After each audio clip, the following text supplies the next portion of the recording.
हम कराना चाह रहे तो ये कथा सकाम मानी जाएगी या निष्काम? ये उद्देश्य के ऊपर निर्भर करता है, आपका उद्देश्य क्या है।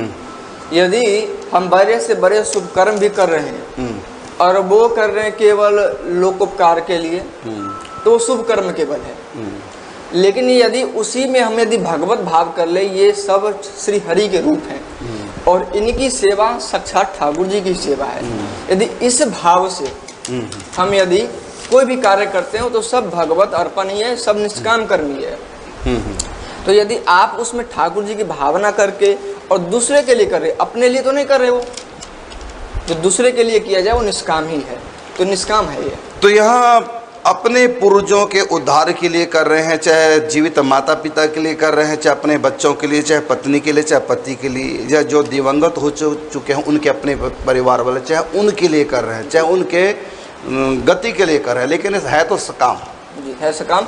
लेकिन इसमें यदि मान लीजिए हमारा कर्तव्य है, बड़ों के लिए ऐसा करना हमारे शास्त्र में लिखा गया है, और ऐसा कर्तव्य मान के यदि वो कर्म करे, जैसे भूखे को खिलाना, जैसे बच्चे हैं और बच्चे भूखा रो रहा है, उनका अपना बच्चा ही, और उनको खिला रहे हैं, तो देखने में लगेगा ये सकाम है, लेकिन उनके पीछे के भाव देखें, बिल्कुल भाव से ही हम कर सकते हैं कि भाव क्या है। जी, गहनो कर्म न गति, कर्म की गति बहुत गहन है, और उसकी गहनता का जो मुख्य कारण है वो आपका भाव है।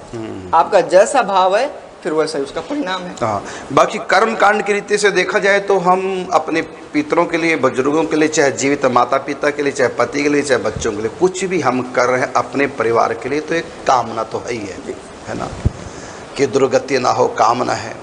तो सकाम भाव से जो भी अनुष्ठान किए जाते हैं, जैसे भागवत जी की पोथी रखानी हो, सकाम भाव से, तो यहाँ विधि की प्रधानता होती है। भक्ति में भाव की प्रधानता है, परमात्मा की प्राप्ति के लिए भाव की प्रधानता है, विधि की नहीं, कर्म की नहीं। लेकिन जो सकाम कर्म है उसमें किसी की दुर्गति से उसको बचाना, तो इसके लिए बच्चे के सुधार के लिए कुछ अनुष्ठान कराना, नौकरी के लिए अनुष्ठान कराना, पति शराब पीता सुधर जाए उसके लिए अनुष्ठान कराना, ये सब सकाम कर्म के अंतर्गत है। और सकाम कर्म विधि पूर्वक होने चाहिए, और भगवत प्रीत्यर्थ जितने भी अनुष्ठान है उसमें विधि की प्रधानता नहीं, उसमें भाव की प्रधानता। एक उदाहरण देंगे गोकर्ण जी का। गोकर्ण जी जो थे वो हमेशा ठाकुर जी की भक्ति में लीन रहते थे और निष्काम भक्त थे वो, लेकिन जब उनके सामने बार बार जब दृष्टद्युम्न आया,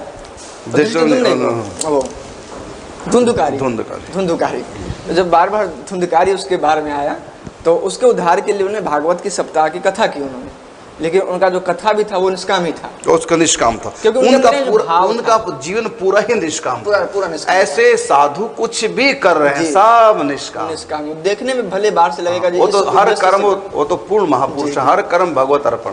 तो जो पूर्ण महापुरुष हैं वो चाहे सकाम कर्म करते दिखते हैं, लेकिन उनके कर्म में सकामता होती नहीं है, तो कुछ भी करते हैं, सब कुछ भगवान के लिए।